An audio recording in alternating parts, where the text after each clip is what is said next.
Okay, so obstructive pulmonary disease. This is going to be 251 slides, yowzers. I'm not going to talk very much because I feel like everything is pretty redundant. It just goes over and over and over again. So let's see how this goes. I'm going to try to make this one short and sweet because we're at the final lap at this point. So let's just go ahead and get her done. So when we're talking about asthma, we need to know that it's a heterogeneous disease.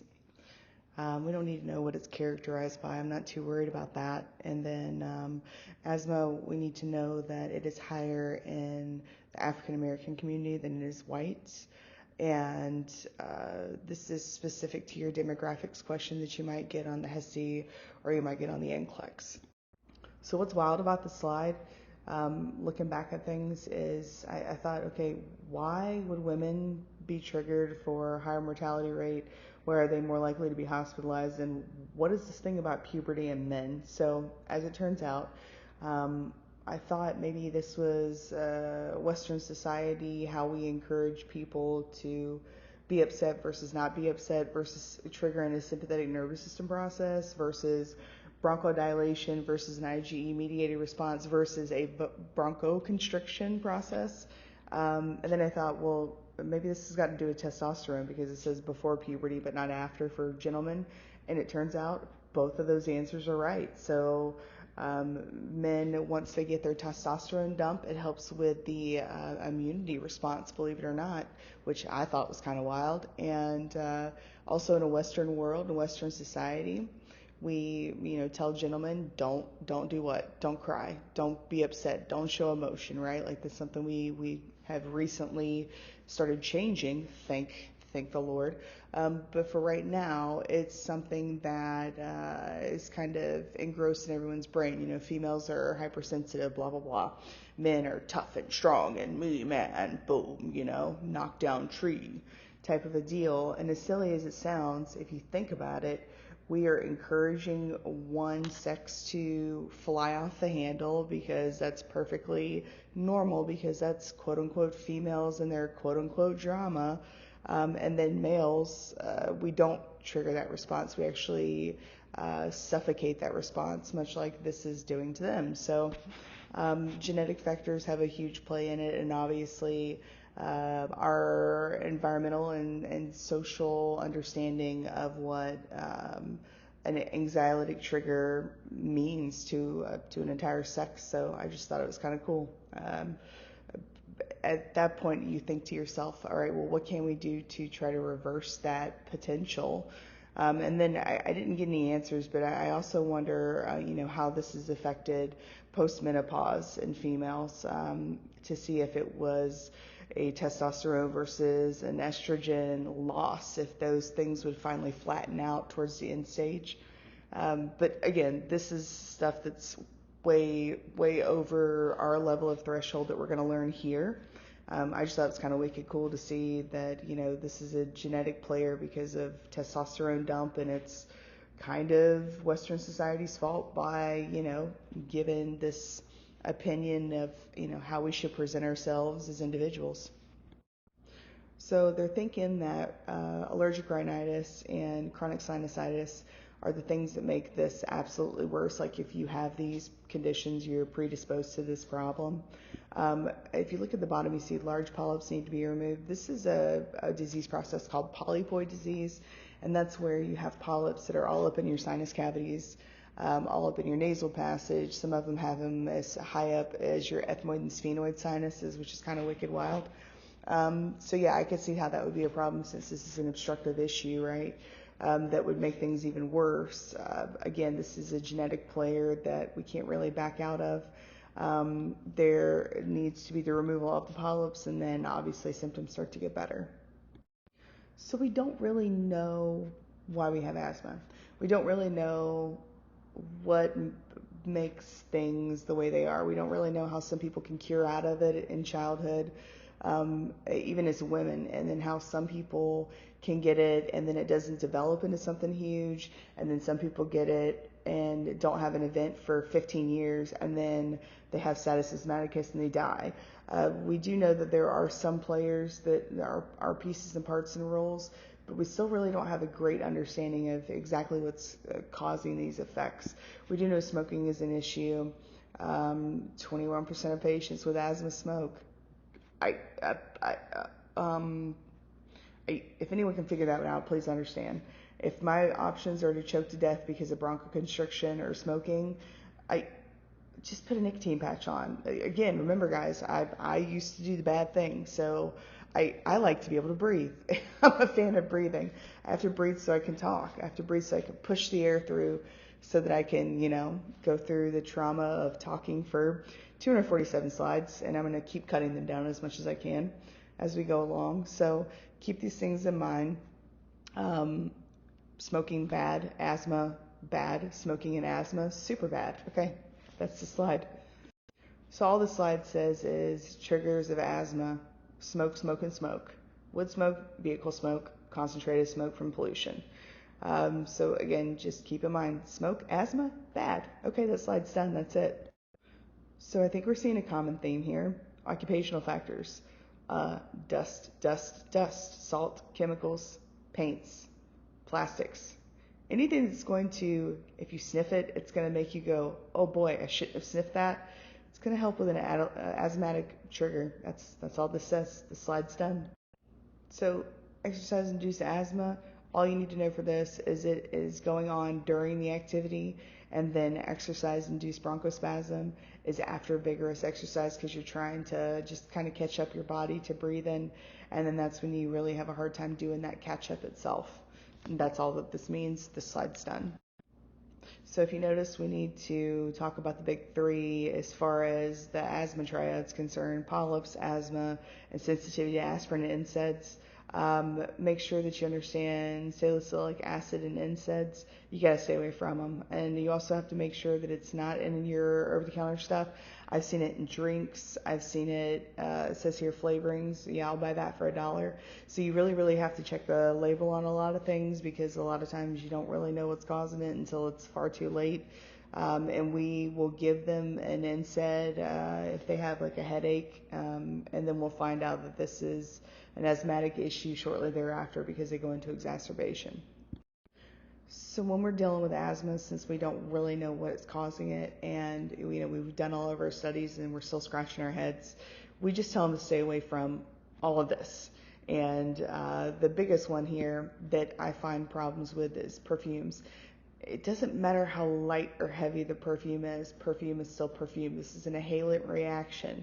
Have you ever smelled really, and I don't mean to be ugly when I say this, really like cheap drugstore perfume that is just way off, and it's, $5 for a bottle, and that's cool, whatever, but it has such a strong odor or such a bizarre odor that it doesn't matter how light or heavy, you're going to get an instant migraine. This is the same response that happens, only it goes into overload. So of all these things in the world, what do I want you to remember? Fruits, beer, wine, salad bars? No, I don't want you to remember salad bars. That's ridiculous. What I do want you to remember is the obvious one. And out of all these, the most obvious that you need to make sure that you understand is perfumes. And I don't know how many times I have to tell somebody, I don't care if it's a light amount of perfume. That's enough to trigger your response. So you got to really watch yourself.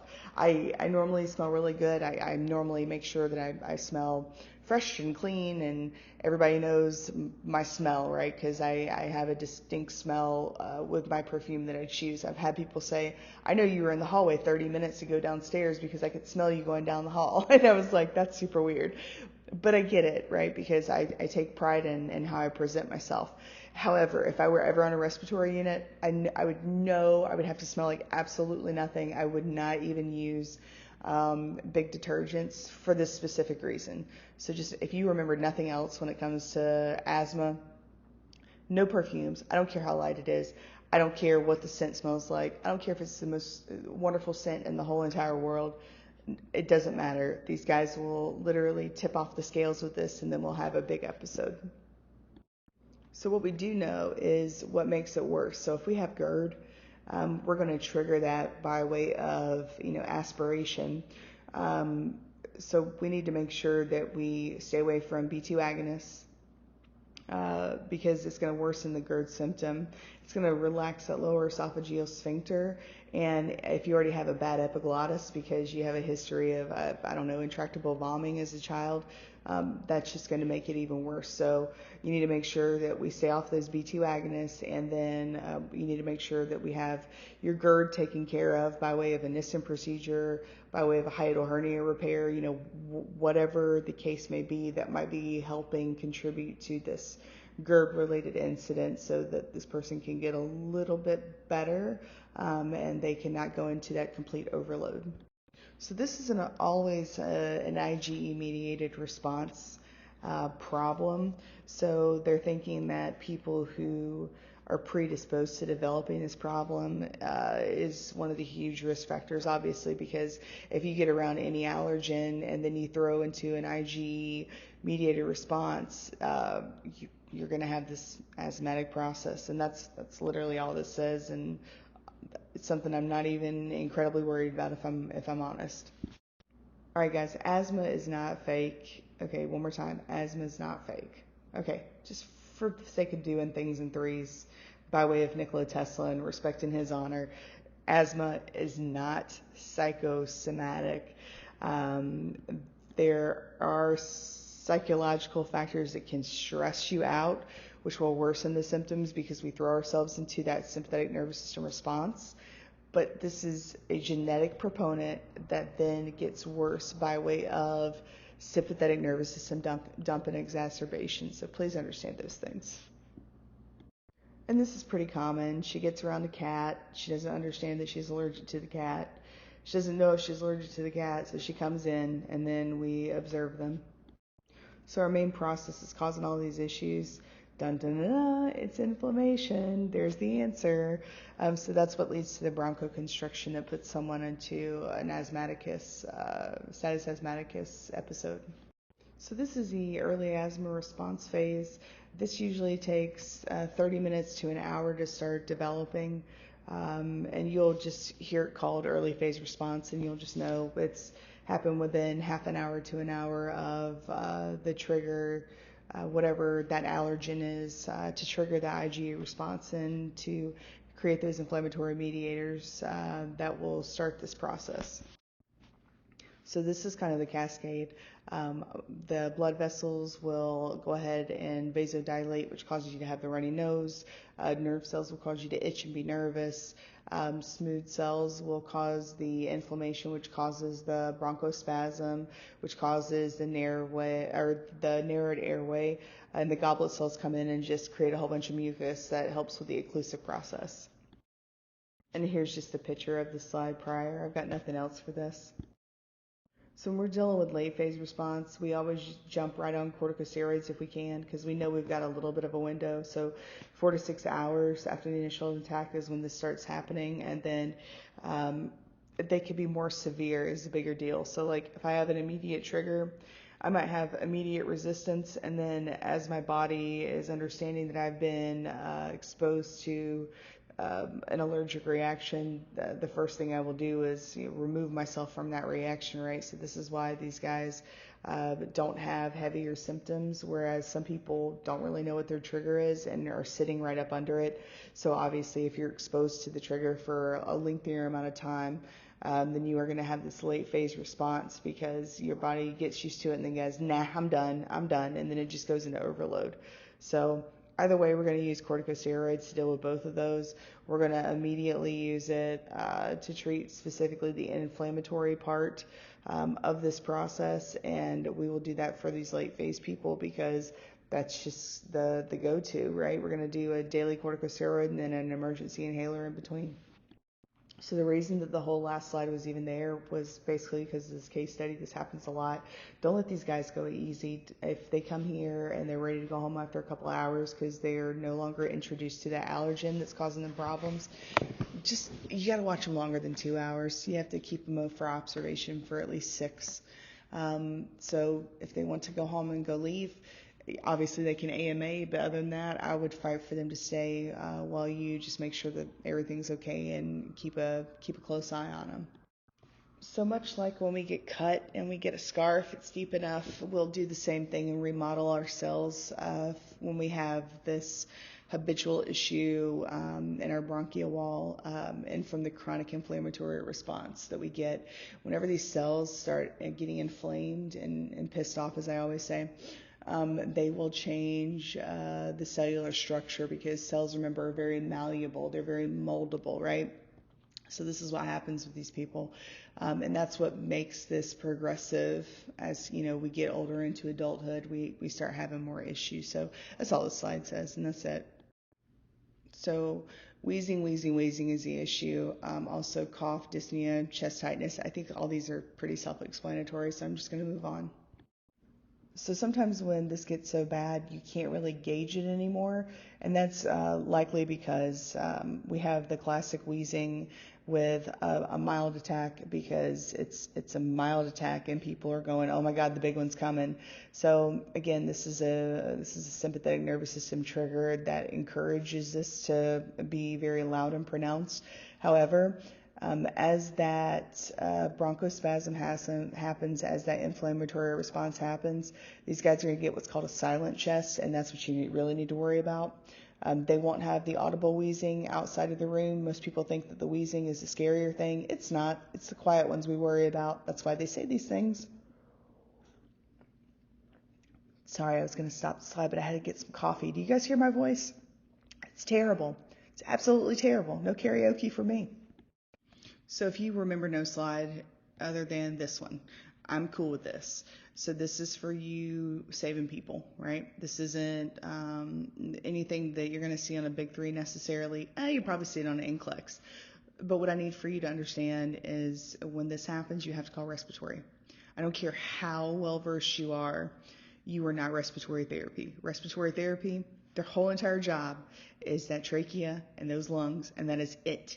And these guys a lot of times need immediate intubation. And guess what? If you're so inflamed that you don't have anything to go down like a gyroscope, then you are not going to be intubated, which means you are going to die. So I don't want you to be the gauge to figure out when the silent chest is here. I want you to hear a person go from and then they go to nothing at all. And then I want you to go hit the panic button. I don't even want you, do not pass go, do not collect $200, do not try to buy Boardwalk. It's not going to happen. You are not a professional when it comes to the lungs. Back off and know your role and stay in your lane, please, because this is one of those instances where these guys will know, all right, it's time to intubate. And it is not for you to decide that, because we are not there in the world. I've been doing this for a decade. When I see one of these guys doing the breathe, wheeze, followed by nothing, I'm on the phone with the boys in green. I'm on the phone with the ladies in green, and the non-binaries in green, and whoever else from planet Pluto. If you're wearing a green scrub, you're my boy and or girl and or friend of the universe. I don't even care.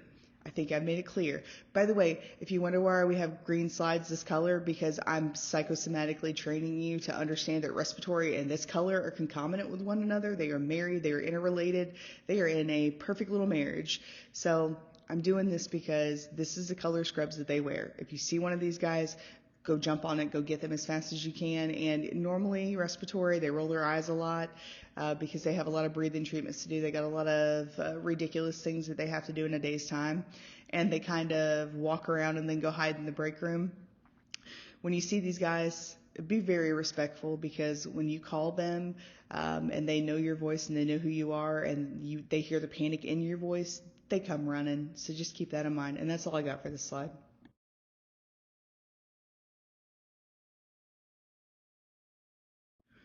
Guys, commit this slide to memory. This is a big problem. The other slides, I keep knocking off slides because it's like, hey, asthma attacks are variable in severity. Well, no joke. Okay, fine, I'm getting rid of that slide. So if you need to go back and look at all the slides, we're going to cut it down to about half the way we're going at this point, because I think it's silly to tell you silly things. Extreme acute asthma attacks, hypoxia, hypercapnia, and respiratory failure. Watch out for these guys. This is a silent chest. This is someone's about to die. Make sure that you are getting respiratory involved immediately, and that's all the slide says. So in part of this case study that I've been cutting down, it's told us that, she went to the emergency room, then she wanted to leave, And then she started feeling better a couple hours later, and then she started feeling worse. And now we're, seeing her post-discharge, and she's saying that she's a beautician and she smokes half a pack of cigarettes a day. So what's the first thing we're going to do, guys? Get off your cigarettes. Yes, we're going to do that. We're going to try to find alternative methods for them to get nicotine supplements so that they don't, burn down the building they live in because they're irritated. That was an exaggeration. Please don't take that serious. And we need to make sure that they have some kind of supplement so that they can stay relaxed, because we don't also want to create anxiolytic triggers, which is going to create hyperventilation, which is going to create respiratory alkalosis, which will then turn into respiratory acidosis as they tire out, et cetera, et cetera, et cetera. You know what I mean? So just keep this in mind. This is our case study and what's happening with her at the moment.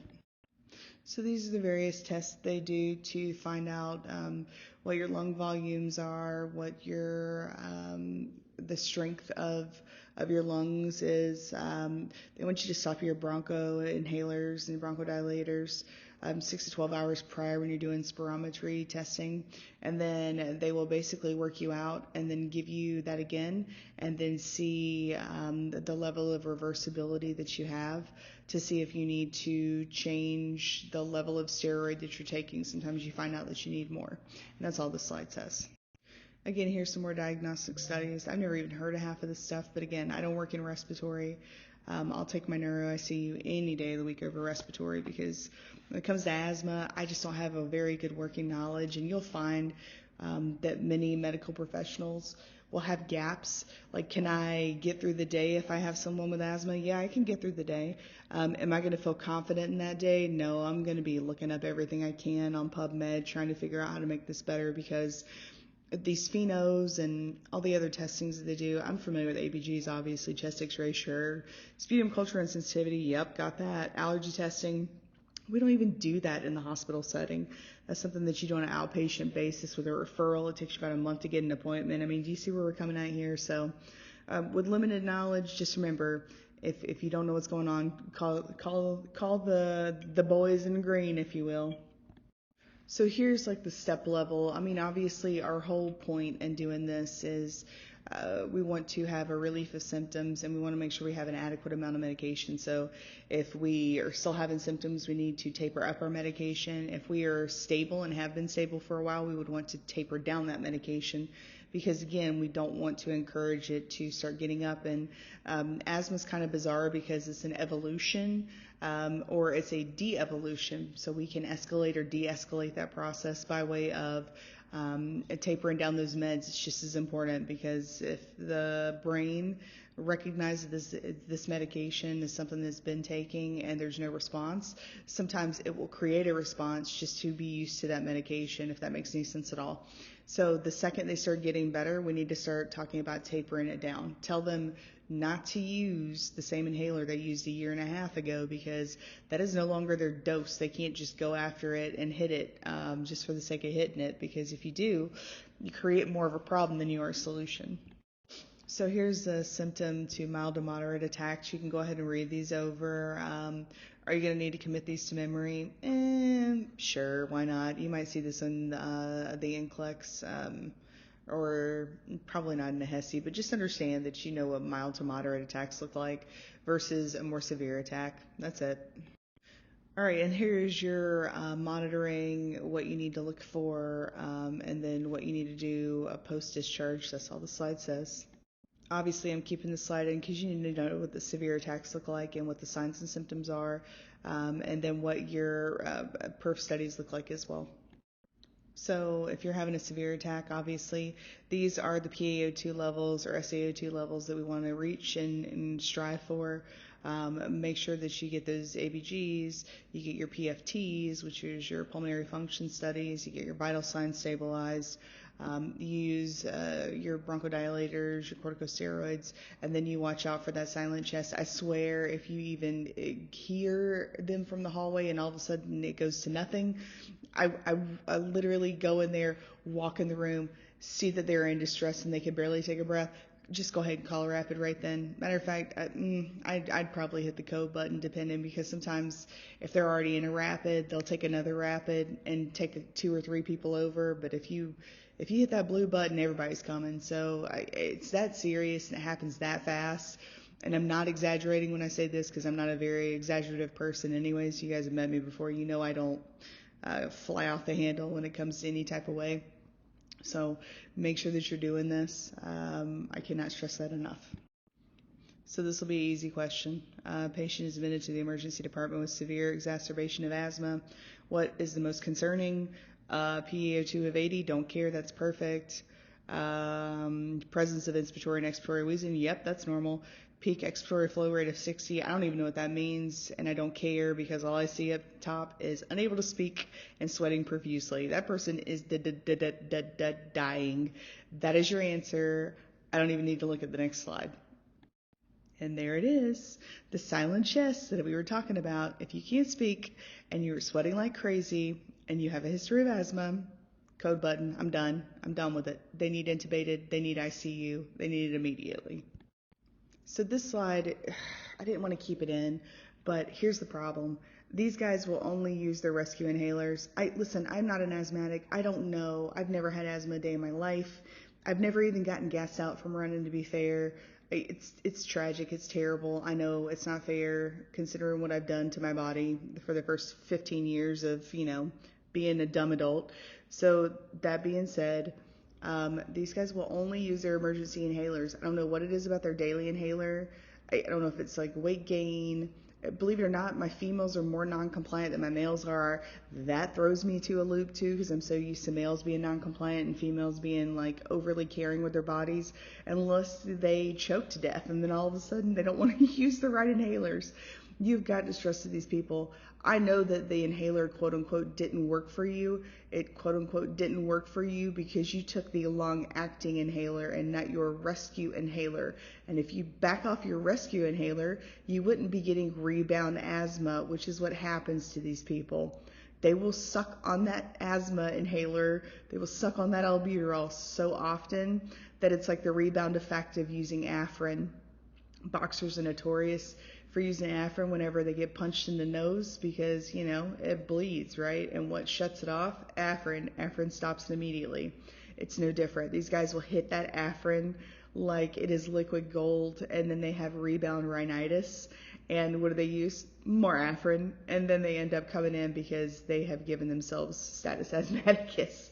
So their daily rescue inhaler or their daily course inhaler for rescue management is what I meant to say. They need to take that, and they need to take it religiously. I don't care what your preference is. I don't care if you're talking to the four corners of the universe. Tell them I said hi. And make sure that they are using their long-acting, and that is my whole entire rant on this slide, and I'm done. If you want to learn these, you can. Again, I don't know when I give someone a Spiriva or an Advair which one of these it is. I just know that they're prescribed for it. Because again, as a nurse, you're limited in knowledge and you already have a knowledge of 50,000 other things. So you need to make sure that you don't fill that library in your brain up with the wrong type of books, if that makes any sense. Because once you shove so many in there, they start popping out and you start losing stuff forever.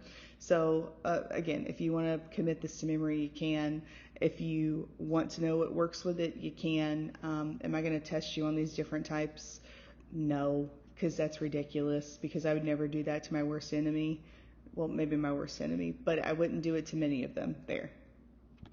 I do want you to know that your short acting is going to be albuterol. I do want you to know that it's a SABA. You will see that again on an NCLEX. So for the purposes of that, make sure you memorize it. So this is a new kind of wicked thing. Now we're telling you to take it before you exercise. So make sure that we're educating people that the short acting broncho inhalers or bronchodilators, make sure that they take the rescue one. The short acting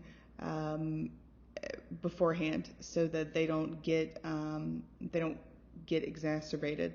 However, if you use it too much, look at what happens. It's the rebound effect. So the rebound effect with this is that you would need more of the medication, and obviously you would have tremors, anxiety, tachycardia, palpitations, nausea. It's not meant to be doing on a daily basis, and like I said, some people hit it so often that they become dependent on it. And I'll ask them how many albuterol treatments they've had prior, and they'll be like 8, and I'm like, but it's 2 o'clock in the afternoon. What do you mean you've had 8 breathing treatments? That is insane. And we have to intubate these people just as if they were going through a status asthmaticus, because we have to physically taper them off and make their body get used to the taper off plan, which is crazy, but it happens. People just don't know. They're not educated. And if you don't trust your doctor, you're not going to listen to your doctor. You're just going to get your scripts, and then you're going to play Dr. Google yourself. So this is why I'm reinforcing this idea. Make sure that you understand that concept. Of all of this in the slides, just understand that you're not going to use a long-acting beta-adrenergic agonist drug for an acute attack. That's it. Acute attacks go with acute medications. Long-acting goes with maintenance. Okay, I'm done. That's it. Here's the 3 classes of anti-inflammatory drugs. Am I going to test you on what the 3 types of anti-inflammatory drugs are? Nope, because that's nuts. But please understand that there's 3 different types. If you want to look it up and figure out what the difference is, you can. No big deal. Would I waste my time on it? Nope. I'd walk right over this. Okay, that's it. So corticosteroids, I kept the slide because I want you to understand what it does to the body. So keep these things in mind. I want you to spend a lot of time understanding the ins and outs and the pathophysiology behind this process, the microbiology, and how that messes with the mast cells, yada, yada, yada. Nope, don't care anything about it, but I do need for you to understand what a corticosteroid does to the body. So please read over the slide. I wouldn't want you to necessarily commit it to memory, but just keep it in the back of your mind so that you understand how this works.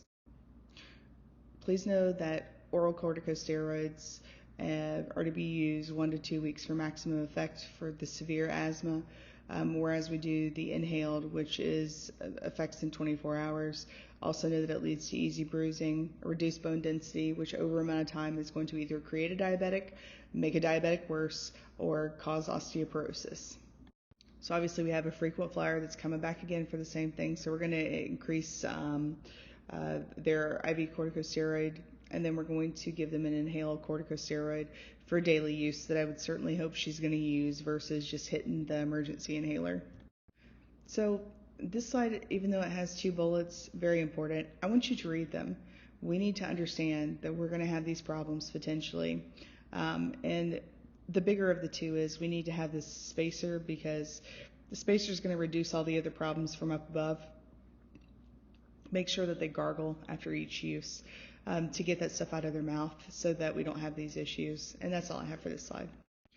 Okay, so I'm going to keep this in there just so you can know what this looks like. Am I going to test you on LTMAs? No, absolutely not. And listen, before we go away and say, Molly got rid of all of our slides, I want you to know that there is no way in Hades I'm going to expect you to know this, because you might not even do respiratory. You might end up in, something that has nothing to do with this process whatsoever. You might be GI for the rest of your life, right? Which is going to be a predicting factor if they've got GERD, so you'll need to monitor that, and you'll need to know the basics of asthma, like wheeze equals bad equals call respiratory. But am I going to need for you to know that a leukotriene modifying agent or an LTMA is going to be these following medications and what that means to the mast cell process or the IgE mediated process? No, because that's psychotic. And for me to look at you as a professor and go, you should know all of these things, then I would be expected to know all of these things. And if I, in 10 years, can't tell you what an LTMA is because I do neuro ICU and we never get status asthmaticus because it's neuro ICU, and we have hemicranies and traumatic brain injuries and cerebral spinal fluid kind of going all over the place, and people with helmets that are bashing their heads in the side rails. I am not going to expect you to know the same things. And I challenge any professor who says you're expected to know all of these things to know all of these things, because guess what? Nobody in this world is a subject matter expert except for the universe itself. So how about that? So make sure that you understand that I'm not going to do anything to harm you, and making you memorize these things, all you're going to do is get frustrated, memorize it long enough to dump it out of your head, and then we're done. And then you have a really tainted experience of what a professor looks like, and I'm just not going to do that to you. Not today, not tomorrow, not ever. So look over it, walk over it, just so you understand what that means, and then beyond that, move on, please. Again, anti-IgE, all I want you to know is we're shutting off the IgE response, and that's it. So read, move over it, be done. Same deal with this slide. Look over it and be done. So in this slide, I know this is super silly. Hey, guess what? Many asthma drugs are given by inhalation. Da da da da da. What I do want you to know is there's three types. There's NEBs, there's DPIs, and there's MDIs. And those things I do want you to know what the difference is, because the way we're going to give them and dose them, those medications, is going to be affected by what type of medication we're giving. So that's all I need for you to know for here. So here's what your MDI looks like. This is basically your slide. Just read it and let's move on from it. So spacers are a big deal. In hospitals now, they require every MDI to have a spacer with it. Your respiratory therapist will hold these spacers captive. It's very rarely that spacers are available on your unit in your supply cabinet, so make sure. Sorry, that was a much needed sip of coffee. Make sure that you're getting with your respiratory therapist and getting these spacers. They absolutely have to be done effectively, and that's basically all I have for this slide. I kept this one in just because if you do have a bronchodilator and you are hitting it very, very often, you go through 2 canisters a month or more, you got to have an anti-inflammatory added on, and that's all we need to know about that. Am I going to test you on the instructions on how to use an inhaler? No, that's crazy. I do keep this in because this is a good tool if you're trying to learn how to dose somebody an inhaler. I'm actually going to make it a little bit bigger because I really can't read it well, which means you guys probably can't read it well either. And I think that makes it better. So I would encourage you to give it a look if you're not familiar, and if you are, then move along. You already know what you're doing. I'm just going to make it there. Now it's big enough. All right, cool. So yeah, just read over it just for your knowledge. So DPIs, this will be your Advair if I'm not mistaken. Your Spiriva is not. It's a meter dose inhaler. Yeah, I think Advairs are a big one. There's one more, but I can't remember the name of it to save my life. You see how bad I am at respiratory stuff because it's not my bag. So I would never expect you to know anything other than the big stuff, right? So DPIs, they're usually a little more aggravating, and these are the ones that most people will not use because it's powdery and it clumps and it's annoying to have to deal with them. It's cumbersome, and you got one more medication you have to take care of, yada yada yada. Here's what you need to know for the slide. Encourage the daily use because they have to, and if they have a problem with that medication because it clumps and it powders, and it's not even an exact great medication, it's a good alternative or a good stackable. So like you have, this inhaler, and then once this inhaler stops and you throw on one of these stackables, you need to find an alternative, right? That's all you need to know with this slide. There you go. There's your disc or your harmonica or whatever you want to call it. This is what a DPI looks like. So NEBS, obviously, it's going to have a compressor. It's going to create a very fine mist, which is really great, which is why it makes it so easy for these people to do NEBS. A nebulizer is covered under your insurance a lot of times, and they'll make you do them at home, and this is where the problem starts because these people have free access to use these NEBs whenever they want to. So if they start to have a little bit of a tickle, they're going to use a NEB. If they start to have a big exacerbating issue, they're going to use 2 NEBs. If they feel like they're a little short of breath, which is my favorite, I feel short of breath, but your SAT is 98%, but I feel short of breath, but your capillary refill is 2 seconds, but I feel short of breath. What's been going on the last 24 hours? I don't know. Me and my wife got into a big fight. Are you really short of breath, or are you stressed out, bro? Because there's a difference. There's a big difference. And guess what? You drinking on 5 inhalers like it's, a breakfast smoothie. This is the reason we're having these rebound attacks. So nebulizers, I hate the fact that insurance companies just hand them to them, but they do it because, well, albuterol's cheap, let's be real, versus the Advair, which is, I don't know if it has like a non-formulary for it, but I believe that those discs are the upwards of $500 a piece if you're paying out of pocket. So I would definitely really, really fight hard to educate these people that this isn't used whenever you feel like, something's coming up or you have a little cough or whatever. This is only used for emergency reasons, unless you need a Q6-hour nebulizer because you got cystic fibrosis or something that makes absolute sense to use. So I'm going to tell you the most unrealistic thing ever. I'm going to tell you to read the slide, and I'm going to tell you to commit it to memory because it's going to come back on your NCLEX because it always does. And I want you to look at the slide and know that you are never going to look at a patient more than twice and go, keep a diary and a log, because they're going to laugh at you and it's never going to happen. People can't even figure out what their phones are. You think they're going to write an entire diary on this stuff? This is for referral purposes, okay? I would never expect as a nurse discharging for you to be like, keep a diary and a log of all of your triggers and da-da-da-da-da. Suggest it to them, let them know that this is the smartest idea, and then realize that they're not going to do it, and don't get frustrated with yourself when they don't and they come back. It's not your fault. It's because, people prioritize in very bizarre ways. Again, we're going to hit home with you have got to take your daily medication even when you don't have any issues. Just like, dude, you have got to take your antibiotics with that UTI until they are all gone. You don't stop it when it starts to feel better. You need to do a daily use as a maintenance. Don't let these guys not take it. Try to explain to them why and let them know that they are going to eventually hurt themselves by way of trying to play Dr. Google on their own. Just please reinforce this, because this always happens. I can't stand the thought of getting an asthmatic because I know what's going to happen. I know they're going to tell me, I know my body. Really? You took 5 years of pathophysiology to understand what's happening to your cells? No? Okay, cool. Well, I did. Okay, and it doesn't make me any better than you. It just makes me more educated than you. And I know if I walk and I step on a nail, it's going to hurt. And if I don't have a tetanus shot, I'm going to get tetanus, because guess what? It creates tetany. So what am I going to do? Because I'm educated, I'm going to take my tetanus shot because I know that's going to prevent me. Just like you need to be taking your daily inhaler because that's going to prevent you from having exacerbation. Like, it's that type of a deal. And I don't know what it is about people in inhalers. They just don't do their dailies. Okay, done. I'm done. I've said it 15 times. You guys know the drill. We're only on slide 59. Let's keep moving.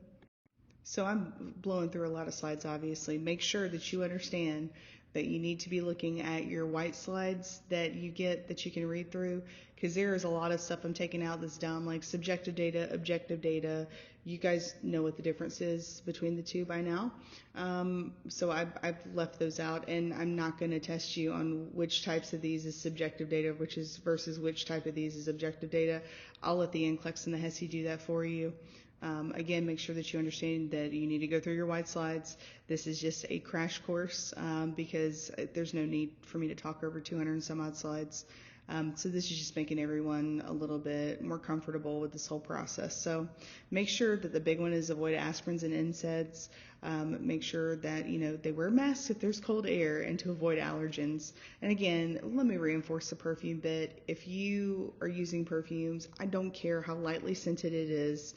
Do not use them. Okay, I think you might want to put that in your notes, and beyond that, we're done. So I got rid of what's called a green, yellow, and red zone slide. Basically, it says green zone, person's taking their medication, their perfs are 80%, they're fine. Yellow, their perfs are 50 or greater, and they're starting to have symptoms. And then red is, hey, guess what? They're having symptoms, and their perf is less than 50. All right, cool.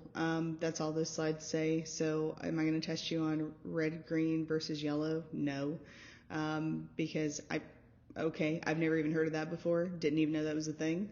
So I'm not going to make you do it. If I've been doing this for 10 years and have worked at over 30 hospitals in the state of Ohio as a traveler and have been through 1,000 respiratory units, or what feels like it, I'm not going to test you on something I've literally never even heard of. So not happening. But please go back and look at that, because it may come up on your NCLEX. Who knows? I didn't get it. I've never even heard of those 3 slides, but that might be a new thing that might be in the next gen business. So look over those white slides and make sure that you understand that I guess it's fair game for NCLEX. And Elsevier had them in the slides, but again, Elsevier also had, please understand that asthmatics have narrowing of the airway. So I'm going to count those as don't really care. Just know that they're there. Also here, make sure that you understand this acute care process, because this is something that you are going to do as a maintenance RN on a respiratory unit. So read through this and make sure you understand the concepts. They're all self-explanatory. So I kept this slide in because, again, we're talking about triggering the sympathetic nervous system process. Don't look at an asthmatic that's going through asthma and going and look at him and say, hey, take a deep breath, because they can't. Don't say anything super silly. It's like telling a female that's upset about the way someone treated them at work that day. It's like a male looking at a female and going, you know what? Calm down. Oh boy, just the sound of that makes me want to scream, because that's obviously going to have the opposite effect where they come out of the corner fighting. I would never encourage you to do that, gentlemen. So make sure that we're not reinforcing people to calm down, because that implies that they're going crazy and spastic. Just like you would tell these guys, hey, it's okay. I need for you to understand what's going on with your body.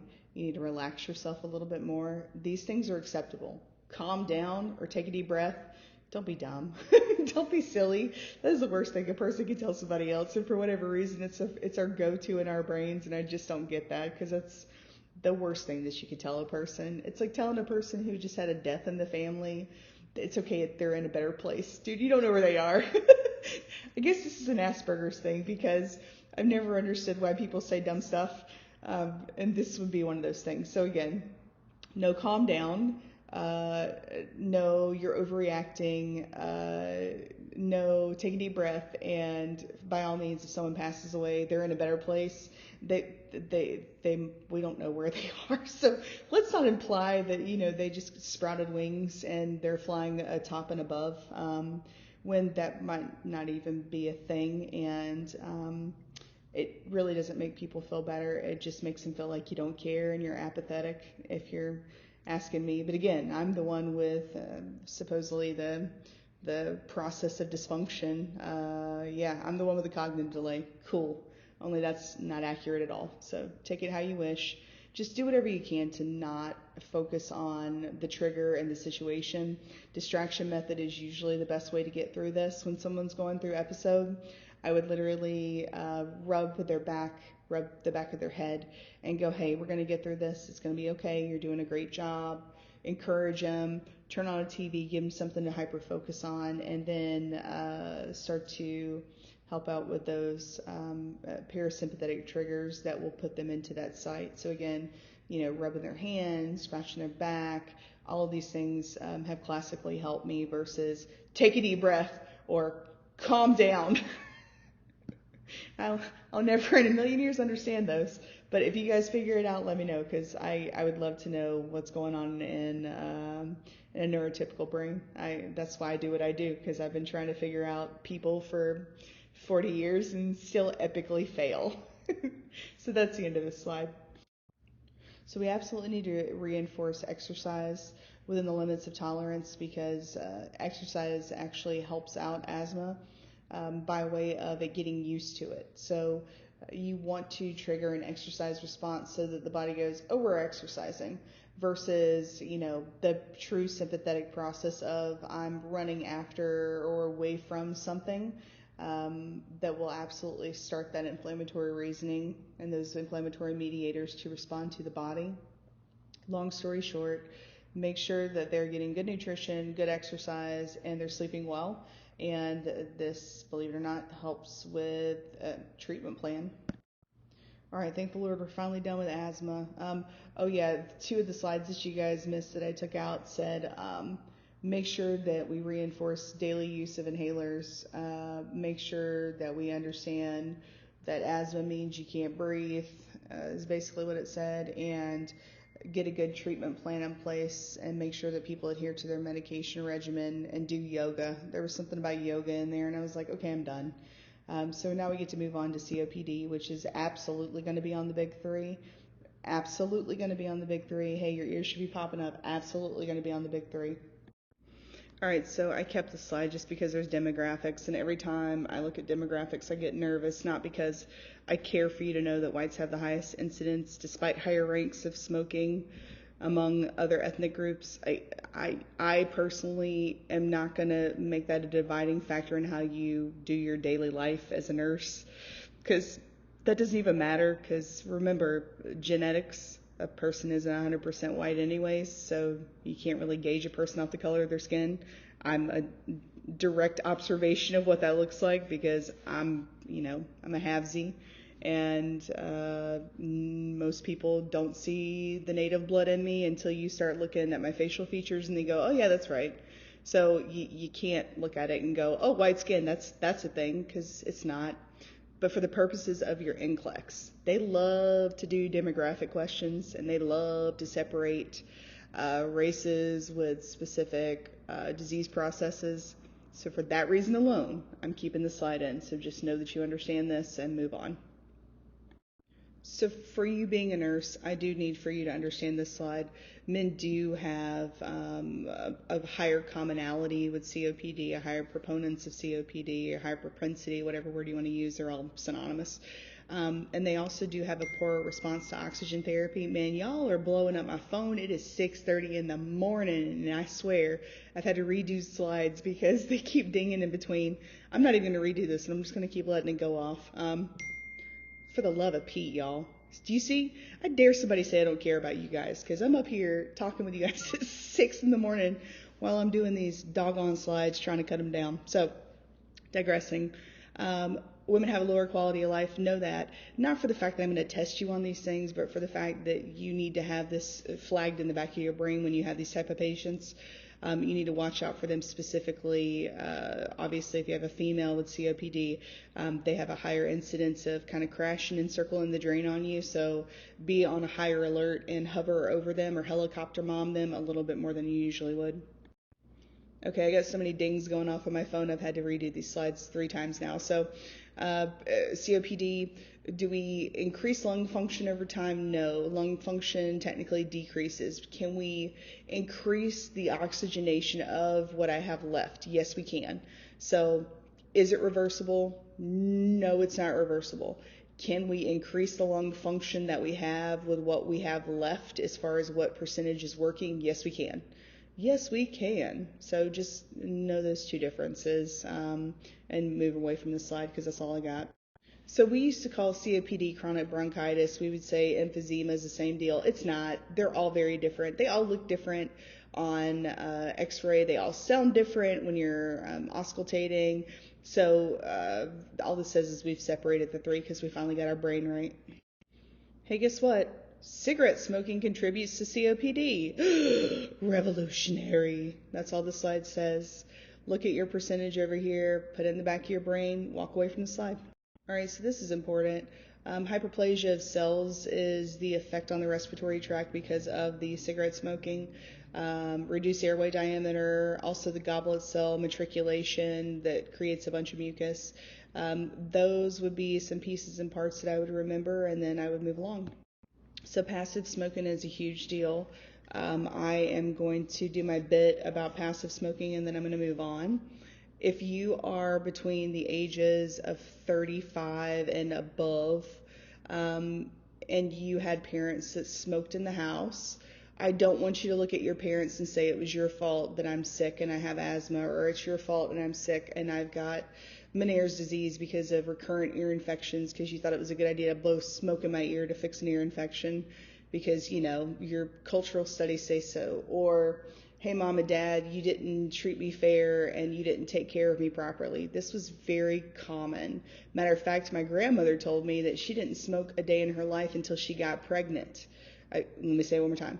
My grandmother, who was a Native American medicine woman, right? She was the medicine woman for the village and taught me what I know before I even went into nursing itself. She was well known in my community, and she's a legend in my community, actually. And her mother the same. But both of them started smoking when they got pregnant. Because, quote unquote, she started craving them. And I thought, that is the most asinine thing I've ever heard in my life. But this was totally common in the 20s, 30s, and 40s, right? And then it carried over into the 50s, 60s, and 70s when a lot of us 35 to above people were born. So it was our generation that kind of snuffed out the smoking business.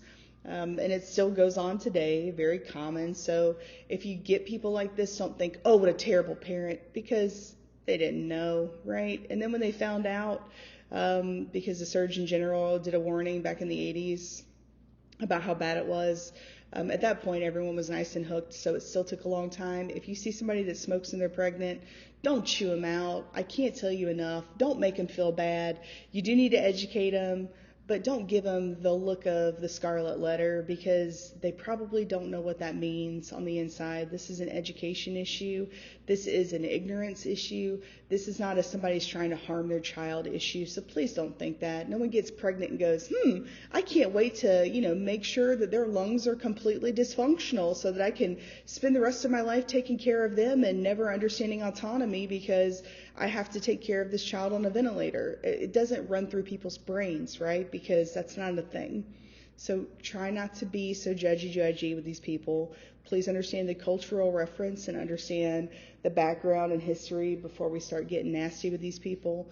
And if you do smoke while you're pregnant, which is still a thing, try to consider an alternative method, right? I'm not gonna wave a finger at this slide, because you just shouldn't treat people that way, and I see it far too often. So I've clicked 5 or 6 slides out, and they went as follows. Hey, predisposing factors of COPD exacerbation is tuberculosis or HIV. Yeah, I get that. And then there were 2 slides about risk factors that included dust and inhalants and factories and da-da-da. Hi, we all know that, so I got rid of those. This one is important, though, because I need for you to understand it's a loss of elastic recoil. Changes in the thoracic and rib cage. Remember, our A to P diameter goes and increases and doubles, which is why we have these barrel chests, right? Decreased functional alveoli, we talked about that as well.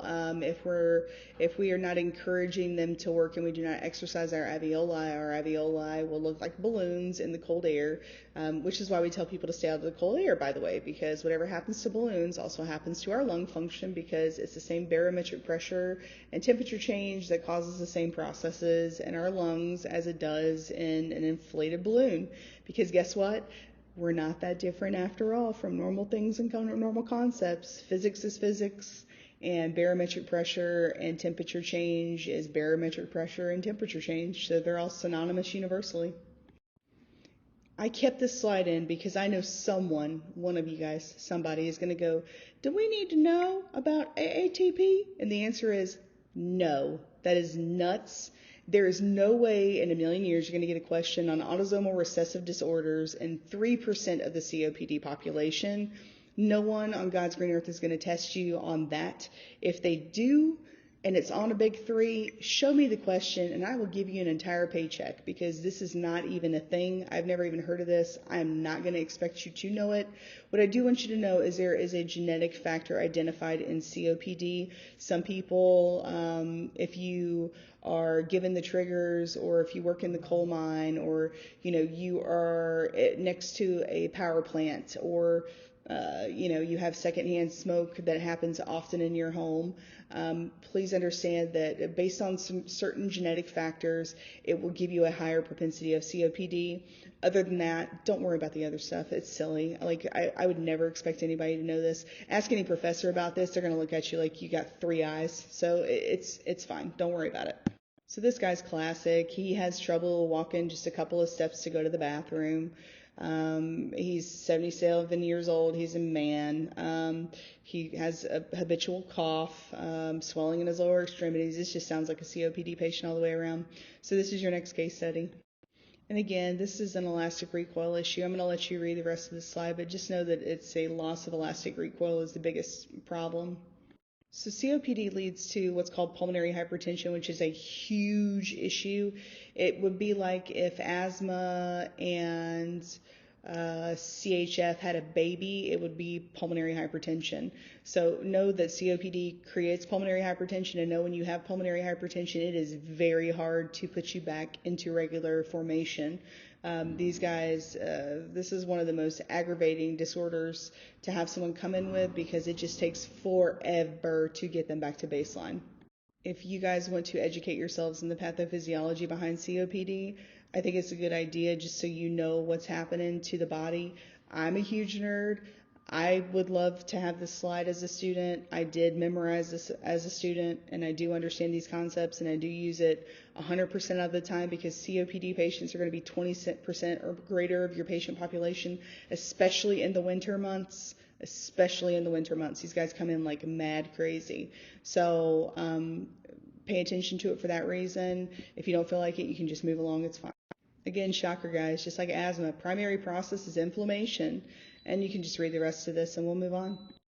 So again, because this is a recoil issue, we're going to have problems with the inability to push that air out.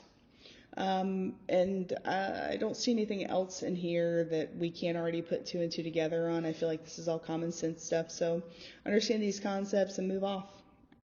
So here's what COPD does. If you notice, I have alveoli, alveoli, alveoli, but they kind of mold into one area.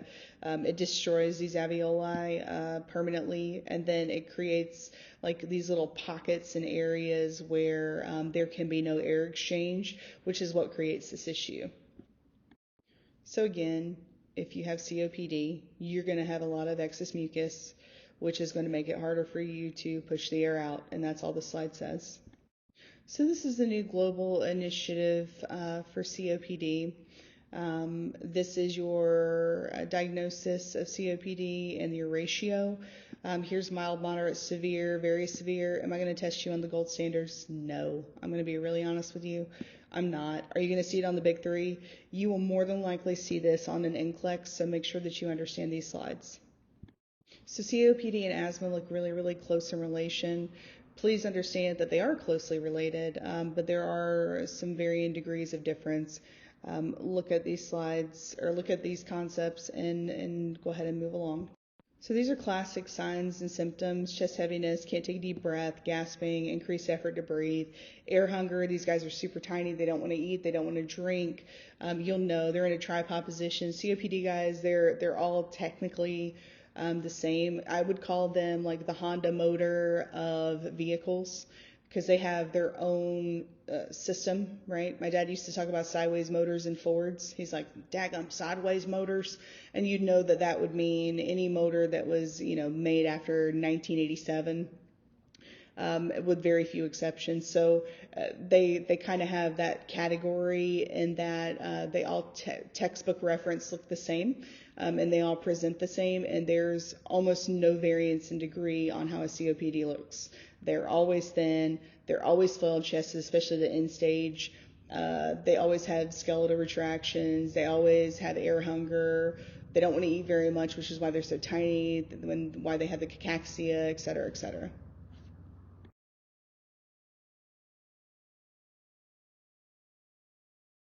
Here are the actual clinical manifestations. Do I need for you to know every single one of these and what it represents? No.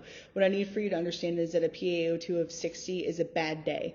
So if you see an option where a PaO2 under 80% is there, and an SaO2 is like 89, 88, 87, I don't care, because that SpO2, though it is lower, is normal for a COPDer. I care more about the PaO2 being low than I care about the SaO2 being slightly lower than it needs to be, because again, these guys live in 87, 88, 89%. They don't live at 100, otherwise we would kill them.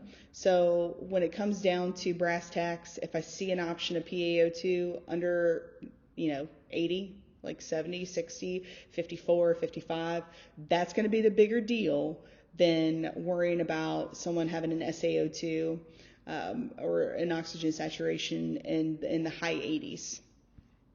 You might want to think about that one. Okay, I'm done with this slide. So pulmonary hypertension, pretty scary stuff.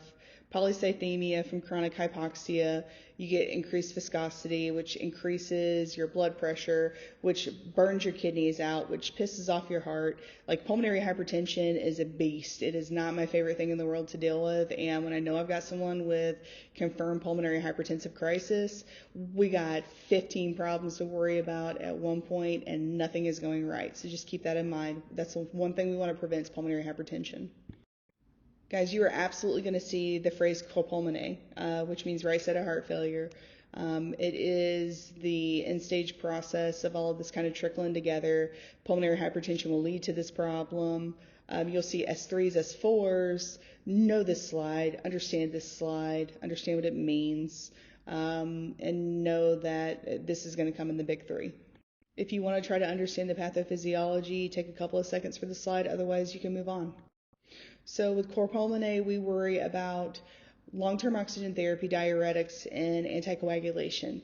And here's where it gets hairy, because sometimes if we diurese them too much, it messes up their kidneys, and we have to fix their kidneys, but then we have to give them fluids, which is then going to exacerbate the pulmonary hypertension, which is going to cause the CHF exacerbation, which is going to go back and cause more pulmonary hypertension. So then we diurese them again. And do you see the trickle effect that happens? This is why I cannot stand core pulmonary. This is why I do not like pulmonary hypertension, because it's a constant balance and teeter-totter until you can get them home, and they're usually a 30-day repeat because they're non-compliant at home or they don't understand what they need to do with their bodies. So these guys end up in nursing homes more often than not, and it's very, very sad.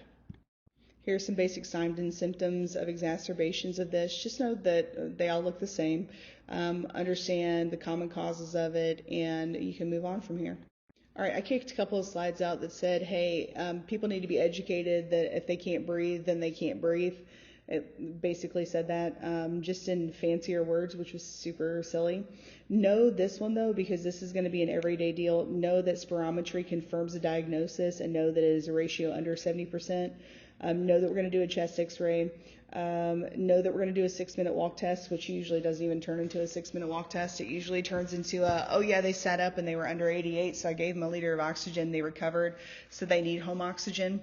Their COPDers, it's so easy to diagnose them very quickly and get them the home oxygen that they require.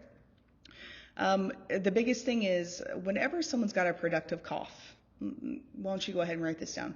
Whenever someone has a productive cough, and whenever someone has any type of chest discomfort, or they're coughing and they say that they don't feel funny or they can't eject anything out, so shortness of breath, coughing, those two guys are immediately going to get a chest x-ray. So anticipate it, expect it. Help the doctor out with it, encourage it in your S-bar, and make sure that you write that down, guys.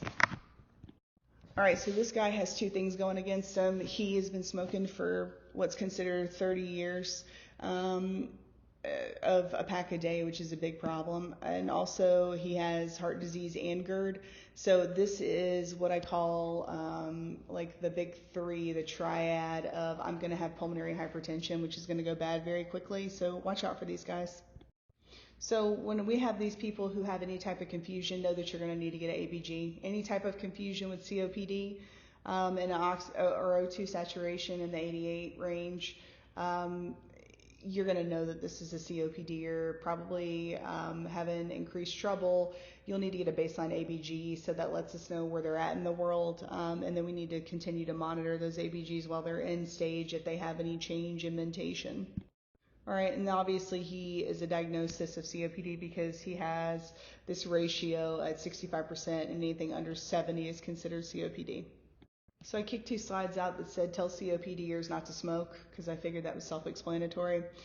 Make sure that you understand what bronchodilators do. That's going to be important. That will come back on the big three. So again, we want to keep the O2 saturation above 90% with COPD therapies during rest and sleep and exertion. Other than that, we try to keep them back at their baseline as much as possible because they live in that area. There's a lot of slides that I kicked out about different surgical methods. I'm not going to teach you on the different surgeries. I don't think that that's necessary. The only thing that you're going to see that is going to be necessary on the big three ever is talking about people who are post-bronchoscopy. You need to watch out because they have an increased risk of bleeding. That's one that I always have seen in the HESI and the NCLEX specifically. I've seen it in lots of standardized tests. So keep an eye out for that concept, and know that there are surgical therapies where we, kill alveolar sacs on purpose to increase surface area and the ability to push out air. Other than that, just move on. Okay, so I kicked out two slides that said if they have COPD, give them oxygen, but don't blow their lungs out. You can actually push too much air in a person's lungs and kill them. We call that too much increased PEEP. When we put on Venturi masks and things of that nature and kick them up to 15 liters, there's a reason that oxygen cuts off at 5, because 15 liters on a wall with a Venturi mask will kill somebody in a matter of less than an hour. So I would never encourage you to kick it up that way. If anything, you increase them to 5. If there's no change, know that this is an occlusive issue. Go ahead and hit your rapid response and move about your day, because anything else is going to be awful. All right, this is absolutely going to be on your big 3, so just go ahead and take notation of it. And I know that this is crazy, but oxygen is combustible, and if you smoke, you will burn yourself by way of explosion. I had a patient, or I had a neighbor that exploded himself. I talked about this on Monday. I think I talked about it on one of the slides. Who was at his granddaughter's, like he was throwing a party for his little granddaughter and exploded in front of everybody. So that was super fun to go running over to. And that was prior to me being a nurse. I think I was my 2nd year in nursing school. And I learned the hard way that you don't smoke with oxygen. So make sure that your patient understands, like truly understands, you don't smoke with oxygen. You don't let people smoke in the house if you have oxygen. Okay, I'm done with that one. Okay, so I kicked a couple of slides off that basically said, hey, people need oxygen if they can't breathe, so that's fair enough. Looking at this, we do have long-term oxygen therapy. They have to do that 6-minute walking study. Make sure that you educate them that they have to clean that tubing and that they cannot make 80 feet of tubing, because 80 feet of tubing is going to kink, it's going to wrap around things, it's going to occlude that oxygen. And from a physics perspective, if you're giving a liter of oxygen down 80 feet of tubing, are you truly getting an absolute liter? I mean, think about it for a second. Just the push itself is all that the condenser is going to provide, and it is going to push at a liter like it's supposed to. However, is it going to push the same liter through 80 feet of tubing? Yeah, but it's going to be a delayed response, and that is going to delay your ability to breathe. And then we're going to kick you up to 2 liters to 5 liters and wonder why we can't get you any better. And it's because you got 120 feet so that you can go pet your dog, or so you can go walk somewhere temporarily and not be gassed out. And I get that. But what you really should do is not have 80 feet of a reason for this thing to get occluded off. And that would be the education I would provide. Also, these guys need to keep from getting infection, which means they have to clean their tubing at least once a week with soap and water. I don't mean the full extent of the tubing, I mean the cannula part itself, because this isn't a push and pull system. This is a push only, so it's only going to be a pure feedback mechanism that does not give anything back to the tubing, so the tubing's fine. The bigger part is the cannula, and people will get increased infections all the time. And I'm like, did you clean your tubing? And they look at me like I, just spoke a different language, because, people really don't understand these things. So make sure that you let them know that. And if they don't understand that, then you need to re-educate them. If they don't understand 80 feet of tubing is a bad idea, then you need to re-educate them. Write those things down. I know it sounds silly. Write it down. Trust me. So chest physiotherapy is indicated in patients with COPD who, by the way, have pursed lip breathing. I kicked 2 slides off because they talked about pursed lip breathing. You know what it is. It's blowing out the birthday candles. This is how they breathe. And there is a dysfunction in gas exchange, which is why they're doing it in that specific nature. Make sure that you understand chest physiotherapy is an alternative to help with their issues and help recover them faster. All this really says is make sure that you got your patient in a tripod position so all the excess secretions will, drain out appropriately. And that's all I've got for this slide. So we're talking about PEP therapy, or positive expiratory pressure therapy. They call it a pickle. Also, I got rid of 3 slides that said, hey, if you want to percuss a person with COPD to hear if they have COPD, percuss them. But you're never going to percuss a COPD patient because A, they're going to hate it because they're bony and it's going to hurt them. And B, they're going to think you're a crazy person, so don't do it. And C, you're going to know that they have COPD before then because they're going to all look the same. So I want you to not percuss a COPD patient if you can get away with it. Sometimes you have to. I haven't found a reason in 10 years, so I doubt you will. So I chose to get rid of those slides for that reason. I'm going to show you a pickle, or what they call a pickle, or a PEP therapy. It's different than an incentive spirometer, so your residents will call you and tell you to put in pickle therapy, and you're going to be like, what the heck is that? And this is what we're talking about. So that's why I'm keeping those slides open. So this is the pickle therapy I was telling you about. You're supposed to force your airway through, force air through versus sucking in like you would do an incentive spirometer. So it's like the polar opposite, but it works different types of areas of your lungs, which is why it's so important to have this increased function. So just remember there's a difference between IS and PEP or pickle therapy. All right, guys, I kicked out 2 slides that said make sure that, people get their oxygen with COPD and make sure that people follow up with a respiratory individual so that they can continue to get breathing management. I think that was pretty self-explanatory. I got rid of it. This, however, I need for you to write this down. So nutritional therapy with COPDers, you want to give them small, frequent meals because remember, these guys can't breathe in between big meals. So these guys will go to the 86, 85s, 84s, sometimes in the 70s just by eating. It's kind of scary stuff. So make sure, I repeat, make sure that we give them small, itty bitty, teeny tiny meals, maybe a handful or so, and leave it there for them to kind of snack as finger foods because it helps them with that hand motion if they're still smokers too. That hand to mouth motion soothes them. So make sure that we are doing small, frequent meals versus 3 big meals, and you will need to probably write that down as silly as the concept sounds. All right, so I just got rid of about 10 slides that basically said the following. Older people are tinier, so watch out for COPD and nutrition. Don't give them hard foods to chew because they probably don't have teeth, and if they do have teeth, it's going to exacerbate them anyways with COPD. And make sure that they are eating and make sure that they're soft foods that go down quick so that there is an increased mucus production and salivary gland demand. Yeah, that's about it. So here is the continuance of the case study. It looks like he's having difficulty answering many questions. That's very classic. So we need to make sure that we have yes and no questions for him versus open-ended questions. That makes it easier for them to talk. And then the wife is expressing concern. He's not been sleeping well, which means we have a disturbance, which means our COPD is an exacerbation. And we need to go ahead and make sure he has a little bit more care. I'm going to keep these here just for the sake of, I know you guys feel like case studies or something to that effect in your simulation. You have to do your sim tickets. These are easy nursing diagnoses that you can use for these, so just keep them in mind. So there are 4 slides that I kicked out that talked about needing to get genetic tests to find out if you have COPD. I've never in my life heard of anyone having a genetic test to see if they have a propensity of COPD. Also, we had an entire slide that was dedicated to how we're going to tell somebody to quit smoking if they have COPD. I didn't feel like that needed reiterated after the 50 times I've already told you, so I kicked those out as well. If they have acute exacerbation, they're going to end up in the hospital. That's a bottom line.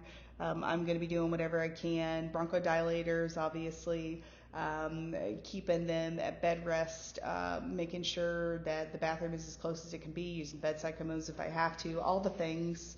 Getting them corticosteroids and anti-inflammatories, working with therapy so that they can teach them proper body mechanics and energy conservation, giving them small meals.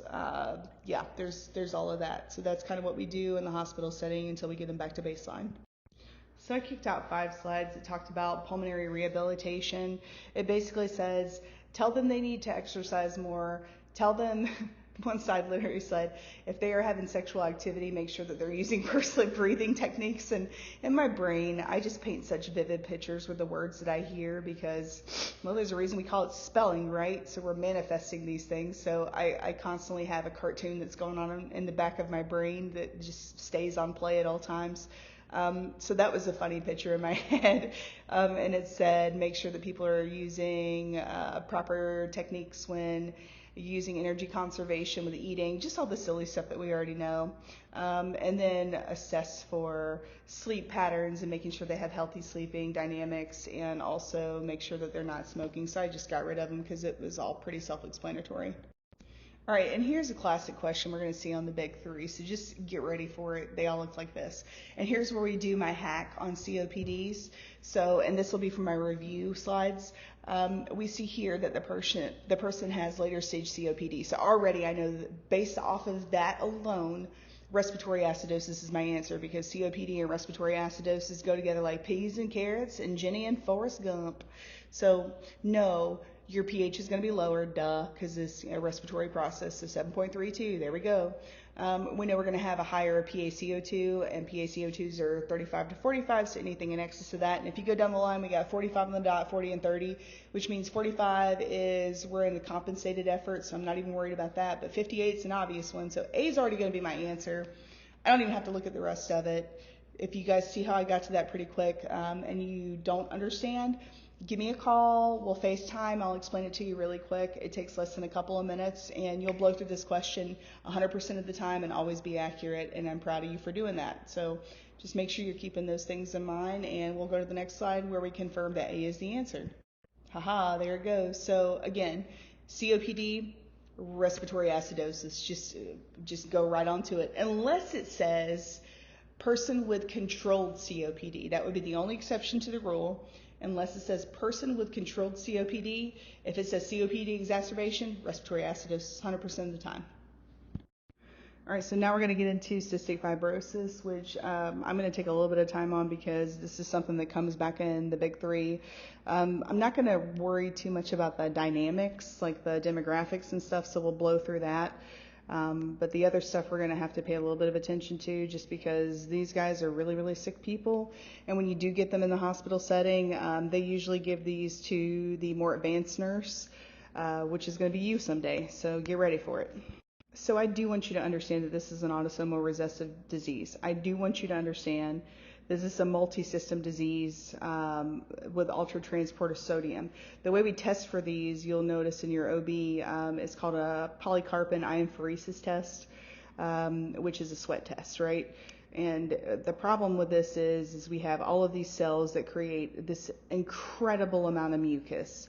In advanced stages, a lot of these people are trached, which causes even more problems because, well, there's constant occlusion, but, without these, they still have the same problem, and they basically choke to death from the inside out. So we have to make sure that we do everything we can in our power to give medications, corticosteroids, all of the things that we need to try to decrease the amount of secretions that we have.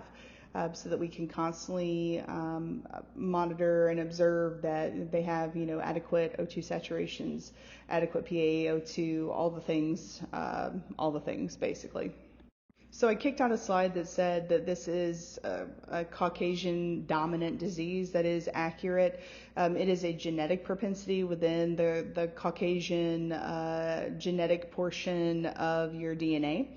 So please know that this rarely happens in the Black community, rarely happens in the Hispanic community, and is mostly a Caucasian disorder. So I think it's 1 in every 3,000 children have cystic fibrosis. And if you do have someone, they don't live very long. They're expected to die before they turn 40. Although I have seen a couple of people that have made it past 40, I can't, my median age, I think, for exacerbation when they're kind of tipping the scales of going to the other side, they're about 20 to 25 years old, and it's very, very sad. And there's no way that you can stop it, which is why we want to make sure we get an immediate answer on whether they have that or not, which is why we do this polycarpin ionphoresis, which is why all newborns are screened just like they would be screened for like PKU, right? So on chromosome 7, just to get super nerdy with you, the CFTR gene is the problem. What it does is it blocks the transport channels and changes the protein to block it. So long story short, it's a genetic mutation, and there are other mutations that have also been identified. I think chromosome 9, 32R is one of them as well. There's another one that creates a change in the epithelial cell itself, et cetera, et cetera.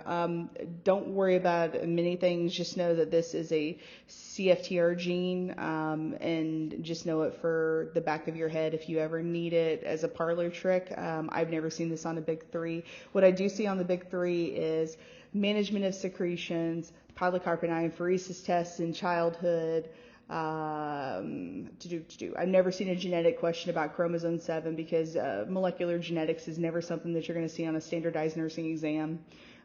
So I would just look at it, walk over it, be done. So here's a picture of what that pathophysiology and etiology looks like if you want to give it a go, look at it, and then move on from it. So this is thick, sticky secretions is what causes this problem. And I'm talking thicker than molasses in January. I'm talking as viscous as pomade or hair paste. It's that nasty. So it causes literal plugs that have to be bronch washed out. Sometimes they are so bad. So these people seriously choking their own saliva, and it's really, really sad to watch it. And it's just a progressive disorder. These guys never really have much fun in the world. So it's incredibly sad. There are people who, have it's a spectrum. So there are people who have a very mild case of it, but any cystic fibrosis is terrible. Please understand that. So know that this is mucus fills and then plugs and then kind of coagulates together to create like a master plug. And so the classic symptom for them is they're breathing fine, and then you turn them to change them, and when you do, their oxygen dumps into the 70s or 60s immediately. And it's because we've dislodged that plug and then lodged it into an airway. So when you see this happen, you've got to put them back into that positional change until it gets better. And that's all you've done. You can't put them back in the same spot because at that point you've moved it. So moving them back in the same spot is only going to cause further movement and potentially farther dislodgement. So what you need to do is you basically flip them back and forth and then tell them to sit up, sit down while you're doing it very quickly, and you're watching that oxygen saturation. These people usually have continuous pulse ox on at all times. So like I said, a very skilled nurse is going to be the one holding these patients. If you have an opportunity, when you are in your 12-week contract where you're married to another nurse and you have an opportunity to get one of these patients, I would watch them like a hawk, because that's probably going to be your only opportunity before you're a real nurse to get an actual cystic fibrosis patient. They're that rare on the units that I've been on, but when you do get them, they're just as scary, in my opinion, as a status asthmaticus or someone with severe pulmonary hypertension, an exacerbative crisis. So cystic fibrosis is always characterized by airway issues. That's a hallmark sign, is a problem with the airways specific to this mucus. So what happens is you secrete ridiculous amounts of mucus, and it's very fluid filled. So they have the really, really hard, wet cough, and what happens is as those mucus secretions age, they get drier, and then that's what creates the plug, and then it sticks onto the stuff that's secreted, and the core of it is very, very dry, and then as you spread out, it gets wetter and wetter and wetter, and then as those dry, another layer forms. Like it's like a jawbreaker, only with mucus. This is why I don't go on dates now that I think about it, because of the things that I say out loud. Yes. So that's basically what happens, and I hope that you're eating the most wonderful spaghetti and meatballs right now, because it's just been ruined. And know that the most common organisms are these guys. Are you going to see this in the big three? Yes, you'll probably see this in your NCLEX. I'm not going to be an awful person and do this to you, but it might be on your HESI too, so you might want to go ahead and pay attention to that. These guys are classically antibiotic resistant because they're so used to having these infections that were listed in the last slide. And we're constantly pumping antibiotics into them, so they get resistance faster, and that causes immunosuppression, which causes more secretions because of the sympathetic nervous system trying to kick in the parasympathetic response by way of constantly secreting more versus drying things out, and here we are again, exacerbation. So it's this vicious cycle that never ends. And they also have a constant pulmonary inflammation, constant narrowed airways. It's just a bad deal all around. And anytime you have something that's a chronic lung process, you're always going to have chronic pulmonary and vascular remodeling, and it's constantly going to be going on because whenever you beat a cell down, the cell changes its form. Just like whenever Rocky Balboa gets punched in the face and he does the "Yo, Adrian," he looks constantly deformed. Look at Rocky's face as a cell that goes through remodeling processes. That's why we have striated and dysplasia cells. That's why we have all of these changes. It's because we're constantly pounded into it with disease process. And again, here is what it looks like from the inside. Super terrible stuff. It's just mucus goblet cell mania, right? The green goblin has taken over. So the thing that sucks about this is you got blebs and large cysts in the lungs that form because of this malleability of these cells, the moldability and change and transition. So we're going to naturally have these cysts and these blebs, and what happens is when they get infected and when they get bigger, these cysts will blow, and then as a result of that, you get hemoptysis, and obviously hemoptysis can be a fatal process, especially if you have lung secretion on top of it, and you have many of these that break apart simultaneously. You also have problems with pneumothoraxes because, again, we're killing these alveoli, and these alveoli are the structure of the tissue. So if they start to collapse on you, then the whole lung collapses from a negative pressure zone. So a lot of these people are in with chest tubes. So this is the one disease process that also has pancreatic insufficiency. And again, it's caused by mucus plugs in the pancreatic ducts itself. So if you've got a mucus plug in the pancreatic duct, you are not going to have appropriate transition and change and that super pathway and highway of that exchange of the pancreatic enzymes, which is going to result in exocrine function of the pancreas that's going to be lost completely, or it's going to be so dysfunction that what's the point of even having it? And then you're going to have insufficient lipase, amylase, and proteases. So your levels are going to be incredibly off most of the time. You can't absorb any nutrients, and then you are cacaxic at that point. Then you can't breathe. Then you're in a pancreatitis on top of it. Then you've got a blocked pancreatic duct, which is going to make you sick and infected. Do you see what I'm getting at here? It's just a big fat mess. Classic hallmark sign: failure to grow and gain weight, low BMI, setaria, which is the really fat, protein type of fatty poops.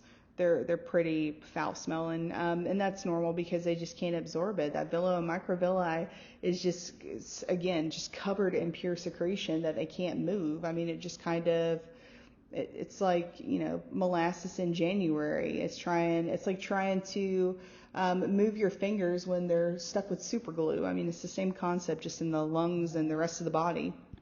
So obviously you're going to have a CFRD, which is a different type of diabetes specific to the beta isolates. It starts in utero, and then of course later on those cells are basically destroyed. So it's pretty common for people with cystic fibrosis to have a piece of their pancreas removed. You can live without a pancreas so long as you still have a head of the pancreas. So a lot of people will completely have their pancreas removed with the exception of just the head of the pancreas. And that is because it just keeps attacking and forming those goblet cells, and those ducts keep getting blocked so badly and they keep getting so sick that that's the only alternative. Obviously, when we're talking about pancreatitis, gallstones, GERD, liver enzymes are going to be all over the place. You're going to have a cirrhotic liver. I mean, do you guys see how this goes? I mean, it goes from bad to worse very quickly, and it's quite terrible. So your case study is 28 years old, married, good overall health, scant wheezes, auscultation. A lot of these people want to have kids. Geneticists will deal with this. This is not your problem in the world, but genetic propensity obviously is what rules this.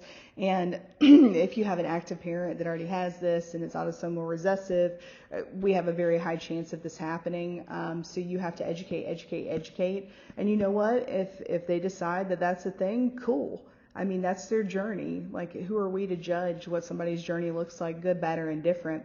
So we want to make sure that they have all the information. That's the most important part of being a nurse. If I tell you not to smoke because you're going to blow yourself up and you have oxygen, and you understand that when you walk out of the door and you do it anyways, at that point, my hands are washed clean of that. I can sleep at night knowing that I gave them the information and they made their solid choice in life. I always tell my patients, and you should do the same, one of the things they like about me best, and they've commented on this over the years, is I'll tell them exactly what they need to know. I will not sugarcoat a thing. I will not try to be sweet. I will let them know, hey, listen, this disease, it sucks and it's not fair, right? Sometimes I look at them and go, you know what, right now I'm supposed to have something profound to say, but I got nothing because this is just a really crappy issue and it should never happen. And we're here and it's not fair. You didn't do anything wrong, but it still sucks and it's still awful. And that little bit right there is better than trying to give them false reassurance. They also appreciate the fact that I'll look at them and go, look, here's your education. If you decide to do opposite, buddy, I'm your biggest cheerleader. I'm on your side, right? I'll be right there for you until the day you die. I will be right there holding your hand and patting it and telling you how much I care about you. But it is up to us to give them that option. And if you do not give somebody the option by way of educating them to where they understand it, then that is on you and you have to deal with that on the other side, not me. Remember, this universe has a balance. Whatever you put into it, you get back tenfold. And that is no joke. That is an absolute, I promise you. Otherwise, I wouldn't be where I'm at in this world, because I have busted hump to earn my stripes in this world. And I've also screwed up a lot, which gave me a little bit of a deterrent, because I had to get around all of that and grow up a little bit. So this is why I'm later in life being successful, because I've understood that way later. So I would encourage you to learn that now so that you can do greater than I ever could imagine, because I know you're capable of doing it. All right, so here are the signs and symptoms of this, again, clinical manifestations in childhood that suggest it. Even though we do the pilocarpine iontophoresis, by the time they say, yep, this is a potential, you need to do referrals, by the time parents get to it, by the time, they can get all these properly diagnosed, they're usually 6 months to 8 months old. And that's not the parents' fault. That's just the healthcare system's fault, taking so long to do this. So look at your clinical manifestations. This will come back on your OB exam, I can promise you. And again, here's some basic clinical manifestations that all make sense, specific to what we have been talking about thus far. So I'll let you read over those and you can move on. So I knocked off a couple of slides because it said, hey, when you have cystic fibrosis, you can't breathe. And I thought that was pretty self-explanatory. And I thought that them being understood as being tinier because they don't eat very well, because they can't eat very well, because they're constantly trying to keep a breath in. Yeah, I let those go. So here is a continuation of this case study. They're thinking about starting a family. Again, this is a conversation that is a real conversation. He asked what the chances are of transmission to cystic fibrosis to his children. So think about that. What does that look like? Is there a high chance? Yeah, there is a high chance of this happening. And again, if you educate them and let them know, hey, listen, and I would say it just like this, hey, what the expected life expectancy is for yourself. You understand what you have to go through. Her or his, theirs, might be a little bit better. It might be a little bit worse, because remember, with genetic mutations, just like the COVID virus, we started off with the first one. It was pretty gnarly. Then we moved on, and the second strand is what really took a whole bunch of people out. And then as we've been moving along, now COVID's trying to get crafty, and they're trying to stack on things on top of it, because that's what happens. It's survival of the fittest. So in doing that, we could also create the polar opposite of that, which would be like the super variant of cystic fibrosis, which would be the one that's just totally tragic. And if someone is ready to go through that emotional roller coaster of having trouble getting pregnant, having trouble breathing while they're giving birth, having trouble breathing knowing that they're 8 months pregnant and their diaphragm is all the way pulled up and their lungs are basically half the size, if they're willing to go through all of that whole process and they want to do it, be their biggest supporter and cheerleader. Find someone to weave that blanket, a 90-year-old old biddy that still crochets. Find that person and be there for that patient and support that patient and be like, here's a blanket, right? Because it is not our decision to say you should not have a baby. No doctor should ever tell another individual whether they can or cannot have a child, period, unless it is a medical emergency. No one should ever tell another person what they need to do with their own body, okay? In my opinion, you might as well just go ahead and have someone in federal prison, because that is a form of taking control of another individual, and that is not appropriate ever. So it is not our job to tell people what they can and cannot do unless it is a medical emergency and is life-threatening to them. Again, give them that information. There have been times where I've had to tell them, hey, listen, if you do this, then you are going to die. And they choose to do that, and guess what happens? They die. But you know what? Again, they had that choice. I gave them the information, and I'm their biggest supporter. But I'm super, super weird about people saying when you can and can't have babies, because as we get older in our 40s, you start hearing people say, you know, geriatric pregnancy. And that just incenses me to no end, because there are people perfectly capable of having great babies, people perfectly capable of, you know, raising a child that has a disorder like cystic fibrosis or Down syndrome, right? Trisomy 21. And that's okay with them in their eyes, because they get to understand the beauty that is having children. Don't take that away from them. Don't you ever steal somebody else's light, because you don't like your light stolen from you. So why would you do it to somebody else? Just keep that in mind, guys. All right, I'm done with my rant. I'm done. So again, here's a plethora of disease processes that are complications that will exacerbate it. I think these are all pretty self-explanatory, but I'll keep it because if you notice the late complications, respiratory failure, ARF, acute respiratory failure, and pulmonary, which is not my favorite thing to deal with. So there, I think we're done with the slide. Just look over it. Hey, look, pilocarpine apheresis. I remembered this because I have a photographic memory, because that's one of my superpowers in the world.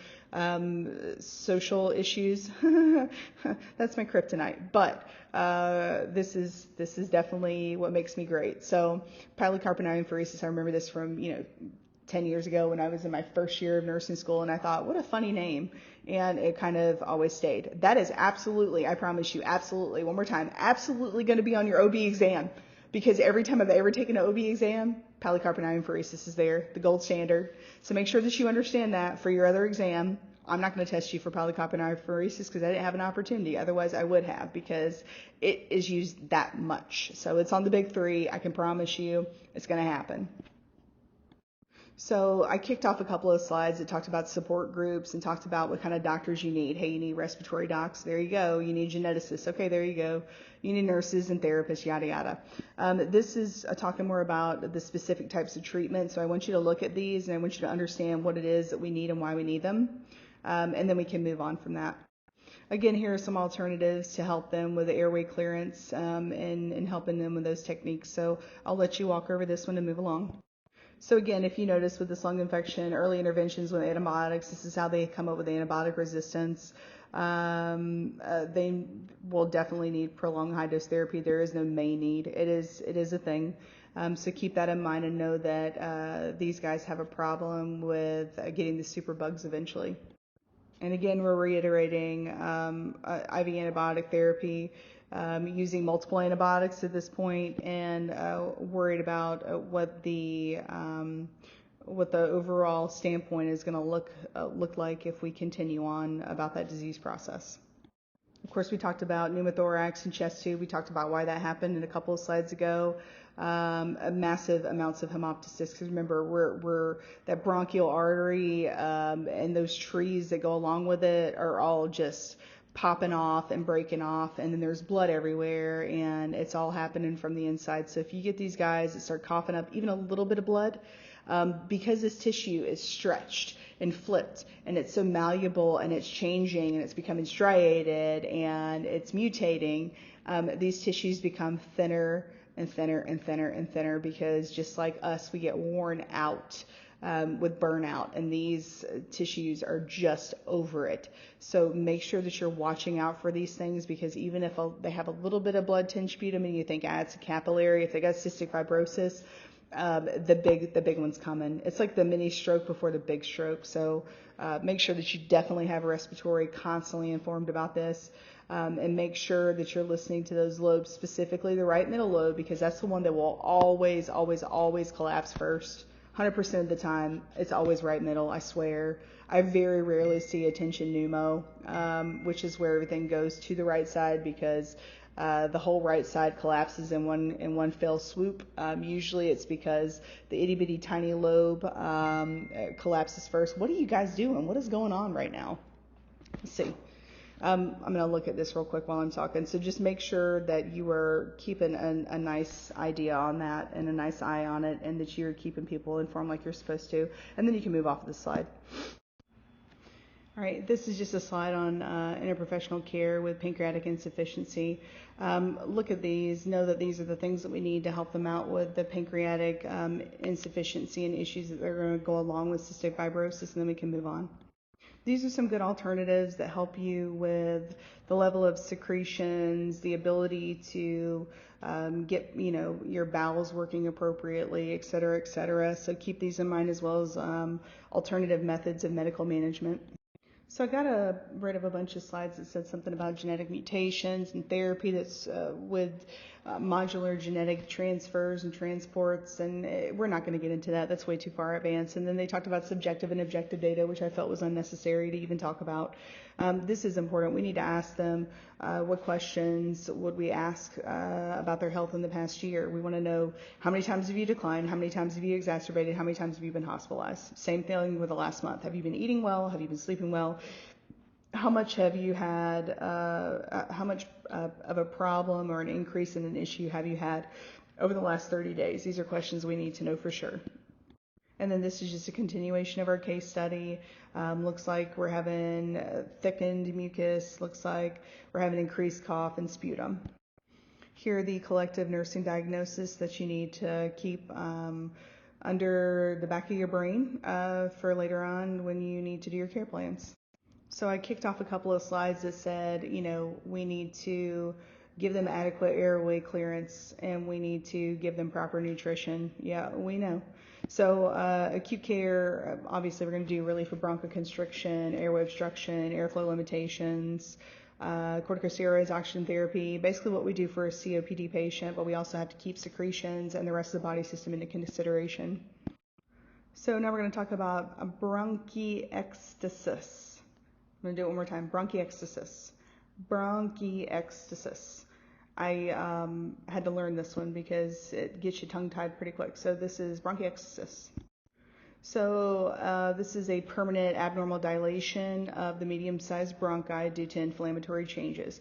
Dude, you will look on a lung scan, like a basic chest x-ray. These guys are going to have huge, huge, huge lungs because there's going to be weakened areas, pockets of infection. There's a lot of real estate. So the average lung, a lot of cases that I've seen, have these hyperinflated lungs because you have all this stuff going on in between. Again, we're going to have mucus, bacteria, edema, reduce mucus clearance, decrease expiratory flow. It's just like COPD by way of mucus, if that's a better way of looking at it. It's just occlusion and all the alveolar sacs and the in-between spaces.